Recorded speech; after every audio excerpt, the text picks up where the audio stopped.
The river was trying to claim him when she found him, dragging his broken body beneath the current like a secret it meant to bury. And if Lyra had arrived, even a moment later, the Alpha King would have died nameless in the dark, his crown lost to the depths and his enemies none the wiser. The storm had come without warning that evening, rolling down from the mountains in a fury of wind and rain that rattled the shutters of her small cabin and sent the villagers further inland scrambling for shelter. But Lyra had not been among them. She rarely was. Isolation had long since become her companion, chosen as much as it had been forced upon her. And when her younger brother's fever spiked with a heat that frightened her more than any storm, she had gathered her cloak and lantern without hesitation and set out toward the only place she knew the cure might grow, the treacherous banks of the river. The path there was slick with mud, roots rising like skeletal fingers beneath her boots, and the howl of the wind through the trees carried an almost warning tone, as if the forest itself wished to turn her back. But Lyra pressed on, her jaw set with quiet determination. She had learned long ago that fear was a luxury she could not afford, not when survival depended on stubbornness more than safety. By the time she reached the river, her clothes were soaked through, the hem of her skirt heavy with water, her lantern flickering wildly in the gale as she shielded it with one hand. The river itself was unrecognizable, swollen far beyond its usual banks, the current churning violently as it devoured everything in its path, branches, stones, even the occasional uprooted shrub, its surface a dark, restless mirror broken only by white-capped fury. Lyra hesitated at the edge, her instincts screaming at her to stay back, to return home before the river claimed her too. But then she remembered the heat of her brother's skin, the way his breathing had grown shallow and uneven, and she forced herself forward, scanning the waterline for the pale-leafed herb she needed. She had taken no more than a few careful steps when something slammed against the rocks below with a sickening crack, the sound barely audible over the roar of the current, but enough to freeze her in place. Her first thought was driftwood, storm debris carried downstream. But something about the shape was wrong, too solid, too deliberate in its stillness after impact. Heart pounding, she lowered the lantern closer, the light trembling as it cast long shadows across the jagged stones. And that was when she saw it clearly. A man, half submerged, his body twisted at an unnatural angle, one arm caught between two rocks as the river surged around him like it was trying to tear him free again. For a single, terrible second, she considered leaving him. Anyone caught in the river during a storm like this was as good as dead, and dragging him out would be dangerous, possibly fatal if she misstepped. But then his chest moved, just barely, a shallow, stubborn rise that defied the odds. Alive. The realization struck her like lightning, sharp and immediate, and before she could second-guess herself, she was scrambling down the embankment, mud sliding beneath her boots as she fought for balance. The cold water bit into her legs the moment she stepped into it, the current tugging viciously at her, as if offended by her intrusion, but she forced her way forward, reaching for him with numb fingers.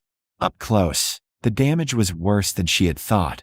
Blood seeped from multiple wounds, diluted instantly by the river, but unmistakable in its dark stain, his clothes torn and heavy with water, his skin pale beneath the grime. "Hey, can you hear me?" she shouted, though she doubted he could, her voice nearly swallowed by the storm. No response. His head lolled slightly as the current shifted, revealing a glimpse of his face, strong features, shadowed by stubble, and for a fleeting moment, his eyelids fluttered. That was all the encouragement she needed. Gritting her teeth, Lyra wedged her foot against a rock and grabbed his arm, tugging with all the strength she possessed, but he barely moved, his body dead weight against the pull of the river. Panic flared briefly. She was not strong enough for this, but she pushed it down, adjusting her grip, bracing herself more carefully this time before pulling again, inch by agonizing inch. The current fought her every step, water surging up to her thighs now, threatening to knock her off balance, but she refused to let go, her muscles burning as she dragged him closer to the shore. When at last his body slipped free of the rocks and onto the muddy bank, she collapsed beside him for a moment, gasping for breath, rain plastering her hair to her face. There was no time to rest. If he stayed out here, he would die anyway, of exposure, of blood loss. of whatever injuries lay hidden beneath his ruined clothing. Somehow, impossibly, she had to get him back to the cabin. The journey felt endless. She half carried, half dragged him through the forest, her lantern abandoned at the river's edge, guided only by memory and stubborn resolve. More than once she stumbled, nearly dropping him, her arms trembling with exhaustion. But each time she forced herself to keep going, muttering under her breath as if the sound of her own voice could anchor her to the task. By the time the faint outline of her cabin came into view through the trees, she was soaked, shaking, and barely able to feel her hands. But relief surged through her nonetheless. Inside, she managed to haul him onto the narrow bed, the familiar scent of herbs and dried wood wrapping around her like a shield against the chaos outside. Only then did she allow herself to truly look at him. He was younger than she at first thought, perhaps early 30s, his build unmistakably that of a warrior. Broad shoulders, corded muscle, scars that spoke of battles survived. But it was not his strength that unsettled her. It was the way the air around him seemed to hum faintly, like something powerful lay just beneath the surface, waiting.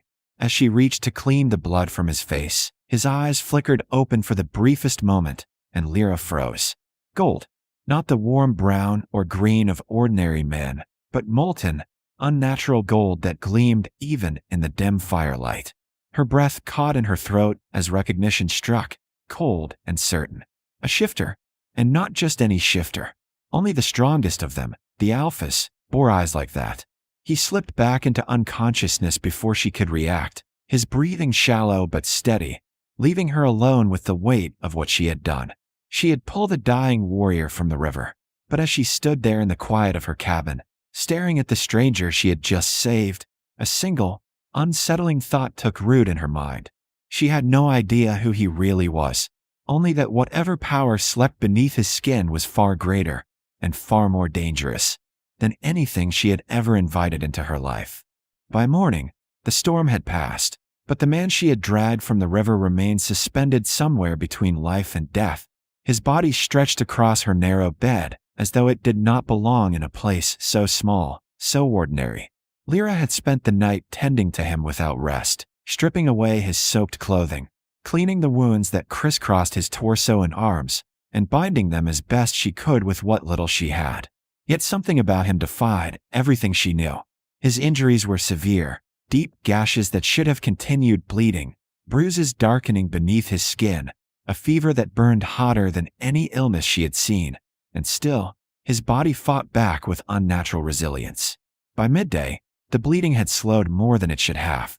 By evening, one of the deeper wounds had already begun to close. It unsettled her more than she wanted to admit. He did not wake, but he spoke. Fragments at first, broken murmurs that slipped from his lips like echoes of something far away. No, not the council. One moment, his voice rough with strain. They'll turn traitors. Another, his brow tightening as though he'd battled unseen enemies even in unconsciousness. Lyra listened without meaning to, her hands pausing mid-task more than once as she tried to piece together meaning from his scattered words. Whoever he was, his life was not simple. Power clung to him, even now. She could feel it in the air, thick and oppressive, like the weight before a storm breaks. On the second night, his fever worsened. He thrashed violently, the fragile calm of her cabin shattered by the sudden force of his movements. The bed creaked under him as his muscles tensed, his breath coming in sharp, uneven bursts.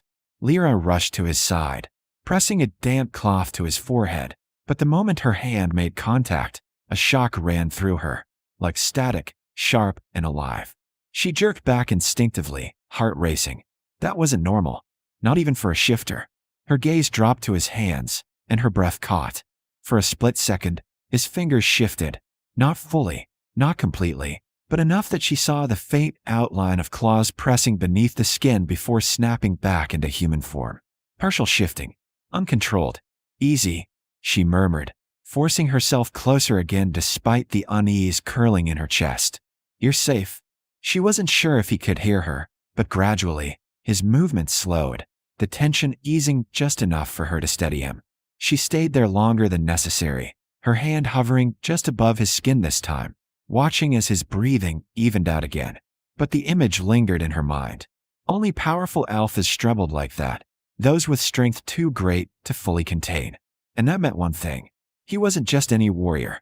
By the third day, the village whispers reached her. A trader passed near the edge of the woods, shouting news to anyone within earshot. Lyra hadn't meant to listen, but the words carried clearly through the quiet air. The Alpha King is missing. Her entire body stilled.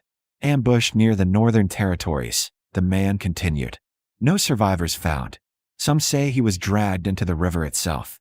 Lyra's stomach dropped. The river. Her eyes flicked instinctively back to the cabin. No, it couldn't be. There were countless warriors in the territories, countless alphas even. But the memory of that gold gaze, the sheer force of presence that lingered even in unconsciousness, it pressed at her thoughts with uncomfortable insistence. She said nothing, but doubt had already taken root. That night, he woke. It happened suddenly. One moment the cabin was quiet, the fire crackling softly, and the next he surged upright with a sharp inhale, his body coiled with instinctive readiness. Lyra stumbled back, startled, nearly knocking over the small table beside her. His gaze snapped to her immediately. Sharp, focused, dangerous, even weakened. There was nothing helpless about him now. "Where am I?" he demanded, his voice low and rough, edged with authority that felt instinctive rather than learned. Lyra swallowed, forcing herself to hold her ground. "In my cabin. You were in the river. I pulled you out." His eyes narrowed slightly, studying her, weighing every word, every movement. It felt like being measured, and found either worthy or expendable. "You should have left me," he said after a moment. Her brows drew together. "You were dying, and now you may be in danger because of it." Something in his tone, calm, certain, sent a chill down her spine. But she pushed it aside, crossing her arms defensively. "You don't get to decide that for me." A flicker of something crossed his face then. Surprise, perhaps, or reluctant amusement. "You're bold," he observed. "You're alive because of it," she shot back. For a heartbeat, silence stretched between them. Then, unexpectedly, the tension eased, just slightly. He leaned back against the headboard, though she could see the effort it cost him. "How long?" 3 days. His gaze darkened at that, thoughts clearly turning inward. "Too long." "Then you should be grateful," she said, unable to keep the edge from her voice. Another pause. Then, quieter this time, "I am." The admission surprised her, but not as much as what came next. "Did anyone see me?" he asked. "No," she said. "No one comes this far into the woods." Good. That single word carried weight. Relief, but also calculation. Lyra watched him carefully now, her earlier suspicions sharpening into something more concrete. The way he held himself, even injured. The authority in his voice. The fragments of speech she had heard while he slept. "You weren't just passing through," she said slowly. His gaze returned to hers, sharper now. "No, you were running." A beat of silence. Then yes. The truth settled heavily between them. "From who?" she pressed. His jaw tightened. "That's not something you need to know. Maybe it is if they come looking. They won't find you. You don't know that." His eyes flashed then, something dangerous flickering beneath the surface. "I do." For a moment, neither of them spoke. Then Lyra stepped closer, her voice quieter but no less firm. "Whoever you are, whatever trouble you're in, you brought it here the moment I pulled you out of that river." He held her gaze. Long, unyielding. And then, slowly, something shifted. Not trust. Not yet. But recognition. "You should send me away once I can walk," he said finally. "It will be safer for you." Lyra shook her head. "Not until you're fully healed. That could take time." "I have it." His expression changed again, subtle, but there. As if he wasn't used to being told no. As if no one ever refused him. "You're either very brave," he said quietly, "or very foolish." "Maybe both," she replied. And for the first time since he woke, a faint, almost reluctant smile touched his lips. But as the firelight flickered between them, Lyra couldn't shake the growing certainty in her chest. She hadn't just saved a man. She had brought something powerful, something dangerous, into her home. And whatever truth he was hiding, it was far bigger than either of them was ready to face. The truth revealed itself not in a single moment, but in quiet fragments that refused to be ignored. Over the next 2 days, the man recovered with a speed that erased any lingering doubt in Lyra's mind. His wounds closed almost completely, leaving behind only faint marks where deep gashes had been. His strength returned just as quickly, too quickly, and the small cabin began to feel impossibly cramped with his presence alone. He moved like someone accustomed to command, even in silence, his awareness constantly scanning, measuring, calculating. And yet, there were moments, brief, unguarded, when something heavier surfaced beneath that control. Guilt, anger, a storm he kept tightly leashed. Lyra watched. She waited. And she listened. By the third morning, more voices carried from the distant road. Travelers, traders, men who spoke too loudly and too carelessly. The king is still missing. Some say he's dead. Others say he'll return. And when he does, there'll be blood. Lyra stood just inside the doorway, her fingers tightening against the wood as the words sank in. The king, missing, dragged into a river after an ambush. Her gaze drifted back over her shoulder, toward the man inside, toward the one she had pulled from that very river. When she stepped back into the cabin, he was already watching her. As if he knew, silence stretched between them, heavier than anything that had come before. "Who are you?" she asked finally, her voice steady despite the tension coiling in her chest. He didn't answer right away. Instead, he rose slowly to his feet, every movement deliberate, controlled. The firelight cast shadows across his face, sharpening the angles, deepening the intensity of his gaze. "You already suspect the truth," he said. "Say it anyway." Another pause. Then, Hadrian. The name alone carried weight. But it was what followed that stilled the air entirely. Alpha King of the Western Territories. The world seemed to narrow around her. Lyra exhaled slowly, forcing herself to remain grounded even as everything shifted into place. The gold eyes, the unnatural strength, the fragments of speech, the danger. She hadn't just saved a warrior. She had dragged a king out of death's grasp. "And you were almost killed," she said. "Betrayed," he corrected quietly. "By those I trusted." Her jaw tightened. "Why didn't you tell me?" His gaze softened slightly, though the intensity remained. "Because the fewer who knew, the safer you were." A humorless breath left her. "You really believe that?" "I know it," he said. "If my enemies find me, they will destroy anyone who helped me survive." "Then you should leave," she said, though the words didn't feel as firm as they should have. "I will." The answer came too quickly, too easily, and for some reason, that unsettled her more than anything else. "When?" she asked. "Soon." Another silence. Then Lyra stepped closer, searching his face. "Why didn't you go already?" Something flickered in his expression, something she hadn't seen before. "Conflict.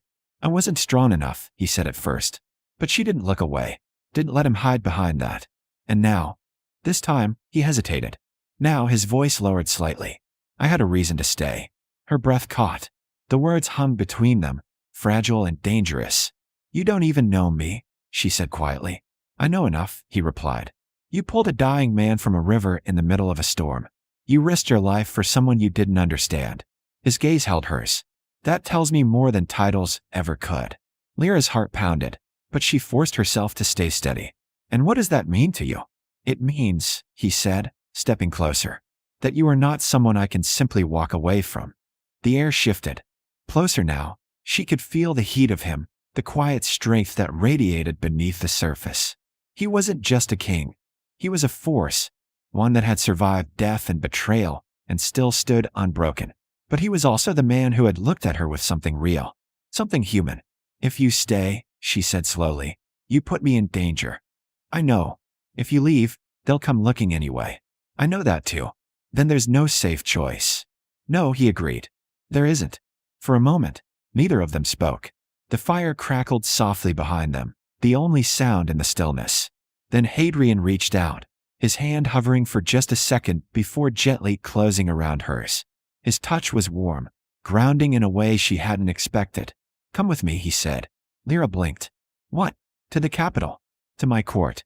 His voice steadied, but there was something deeper beneath it. "Not as someone I command, as someone I trust." She stared at him, at the king who had nearly died, at the man she had saved. "You're asking me to leave everything," she said. "Yes. For a life I know nothing about." "Yes. And why would I do that?" His grip on her hand tightened slightly, not forceful, but certain.